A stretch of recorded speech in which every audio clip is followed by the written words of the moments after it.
Hello everyone, অসীমার কিচেনে আপনাদের সকলকেই স্বাগত। আজকে আমি নিয়ে এসেছি আমার নতুন রেসিপি আমের মোরব্বা।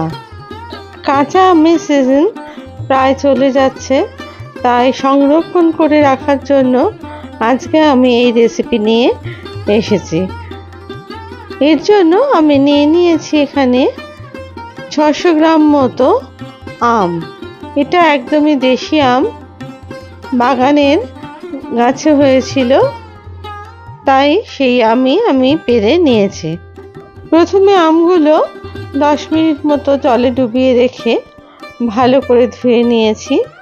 তারপরে সেগুলোকে মুছে আমি একটা পিলারের সাহায্যে সেই আমের খোসাগুলো সমস্ত ছাড়িয়ে নিয়েছি, যাতে করে আমের গায়ে কিন্তু একদম সবুজ খোসা না থাকে, সেদিকে কিন্তু খেয়াল রাখতে হবে।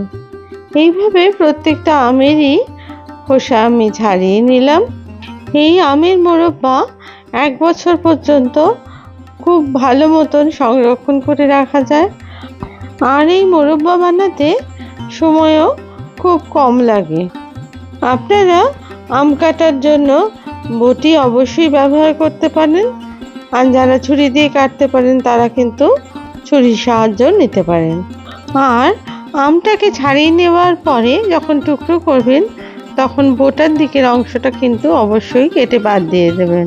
3টে আমের খোসা ছাড়িয়ে নেওয়ার পর আমি এবার আমগুলোকে টুকরো করে কেটে নেব। যেহেতু আমে আঁটি হয়ে গেছে, তাই সাইডের অংশগুলো কেটে তারপরে লম্বাভাবে প্রত্যেকটা টুকরো আমি কেটে নিলাম। আপনারা চাইলে লম্বাভাবে না কেটে ডুমো করেও কেটে নিতে পারেন, সেক্ষেত্রেও মোরব্বা কিন্তু ভালো হয় খেতে এবং দেখতেও সুন্দর লাগে। আমি আজকে লম্বাভাবেই কেটেছি, আর এইভাবেই আমি আজকের মোরব্বাটা বানাবো। কেটে নেওয়ার পর আমি আর জলে ধুইনি, এগুলোকে রেখে দিয়েছি।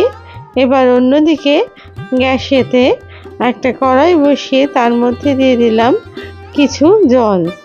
জলের মধ্যে দিয়ে দিলাম 1 চামচ মতো নুনটাকে ভালো করে জলের সাথে মিশিয়ে দিলাম। তারপরে আমের টুকরোগুলোকে জলের মধ্যে দিয়ে দিলাম, কারণ আমটাকে একটু প্রথমে ভাপিয়ে নিতে হবে। যেহেতু আমি মোরব্বা বানাবো, তাই ভাপিয়ে একটু আমটাকে নরম করে নিতে হবে। তবে কিন্তু বেশি নরম করা যাবে না, জাস্ট একটু ভাপিয়ে তুলে নিতে হবে। আর কিছু আম দেখছেন আপনারা যে হলদেটে রং হয়ে গেছে, এটা কিন্তু পেকে যায়নি, গরমেতে একটু রংটা চেঞ্জ হতে শুরু করেছিল। এরপর মিনিট 2-3 ভালো করে ফুটে যাওয়ার পরে আমি একটু চেক করে দেখে নিলাম যে আমটা সেদ্ধ হয়ে যাচ্ছে কিনা। দেখলাম হ্যাঁ, এটা কেটে যাচ্ছে।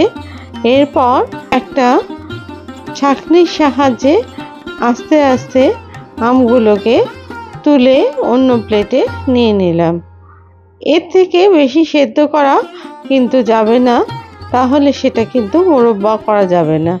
আমের টুকরোগুলো প্লেটে তুলে নিয়ে আমি গ্যাসটাকে কিন্তু এবার অফ করে দিলাম, আর বাদবাকি সেদ্ধ যে জলটা ছিল সেটা আমি রেখে দিলাম অন্য বাটিতে। এটা আমি টক ডাল যখন বানাবো এই জলটাকে আমি তখন কাজে লাগিয়ে নেব। অন্যদিকে কড়াইটাকে পরিষ্কার করে তার মধ্যে দিয়ে দিলাম আমি 450 গ্রাম মতো চিনি, আর দিয়ে দিলাম খুব সামান্য পরিমাণ জল। এই জল আর চিনিটা দিয়ে একটা রস তৈরি করতে হবে, যেটা মোরব্বার কাজে আমার লাগবে। এরপর দেখুন আস্তে আস্তে চিনিটা গলতে শুরু করেছে, আর এই সময় কিন্তু অনবরত নাড়তে হবে, নাইলে চিনি কিন্তু তলায় ধরে যেতে পারে। দিয়ে দিলাম এর মধ্যে 4টে মতো এলাচ আর 1 টুকরো দারচিনি। এই এলাচ আর দারচিনি দিলাম যাতে করে চিনির শিরাটাতে খুব সুন্দর একটা গন্ধ বেরোয়। আর এর মধ্যে দিয়ে দিলাম 1/2 চামচ মতো বিট নুন। এই নুনটা দিলে টকের ভাবটা আর মিষ্টির ভাবটা দুটোই ব্যালেন্স হবে, তার জন্য আমি এটা দিলাম। আমি খানিকক্ষণ জাল দেওয়ার পর হাতে একটু চেক করে দেখলাম যে আঠালো ভাবটা হয়েছে কিনা। দেখলাম যখন হয়ে গেছে, তখন এর মধ্যে আমের হালকা সেদ্ধ করে রাখা টুকরোগুলো দিয়ে দিলাম চিনি শিরার মধ্যে। দিয়ে এটা ভালো করে চিনি শিরার মধ্যে মিশিয়ে দিলাম। তবে বেশি জোরে এটা করা যাবে না, কারণ তাহলে আমের টুকরোগুলো কিন্তু ঘেঁটে যেতে পারে। দিয়ে দিলাম 10টা আমন্ড, যেটা আমি কেটে রেখে দিয়েছিলাম সেই টুকরোগুলো। আর দিয়ে দিলাম 10 থেকে 15টা কেশরের ধাগা। এই ধাগাটা দিলে আমের মোরব্বার মধ্যে একটা খুব সুন্দর গন্ধ আসে, আর এছাড়া আমের মোরব্বার রঙটাও কিন্তু খুব ভালো লাগে দেখতে। যদি আপনাদের কাছে না থাকে তাহলে আপনারা এটা স্কিপও করতে পারেন। তারপরে ভালো করে ফুটতে দিলাম এটা 10 থেকে 15 মিনিটের মতন। এই রান্নাটা কিন্তু করতে হবে মিডিয়াম টু হাই ফ্লেমে। আঁচ কিন্তু একদম কমানো যাবে না, আর মাঝে মাঝে এটাকে নেড়ে দিতে হবে, যাতে করে খেয়াল রাখতে হবে তলায় ধরে যাচ্ছে কিনা। আপনাদের যদি এই রেসিপি দেখে ভালো লাগে তাহলে প্লিজ লাইক, শেয়ার আর কমেন্টস করতে ভুলবেন না। আর আপনারা যদি আমার চ্যানেলের নতুন বন্ধু হন তাহলে কিন্তু অবশ্যই চ্যানেলটিকে প্লিজ সাবস্ক্রাইব করে দেবেন, আর পাশে থাকা বেল আইকনটিকে প্লিজ প্রেস করে দেবেন। তাহলে আমি নতুন রেসিপি দিলে তার নোটিফিকেশন আপনাদের কাছে অতি সহজেই পৌঁছে যাবে। আমি কিন্তু এবার একটু ভালো করে চেক করে দেখে নিলাম যে এটা আঠালো ভাব হয়েছে কিনা।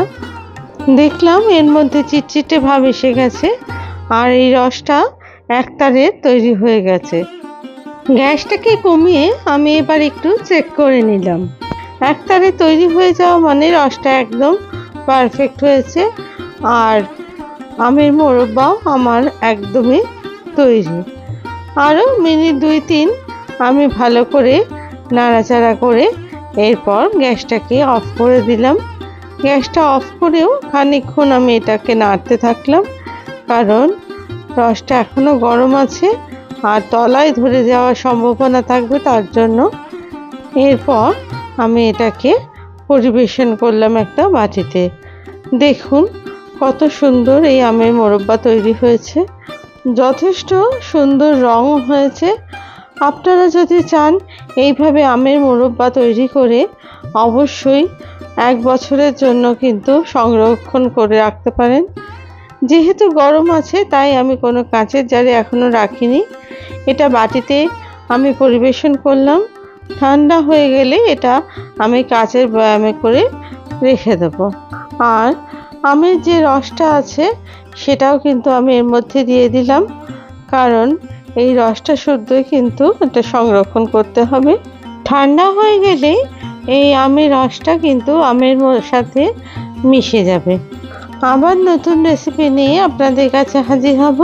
আপনারা সবাই ভালো থাকবেন। ধন্যবাদ।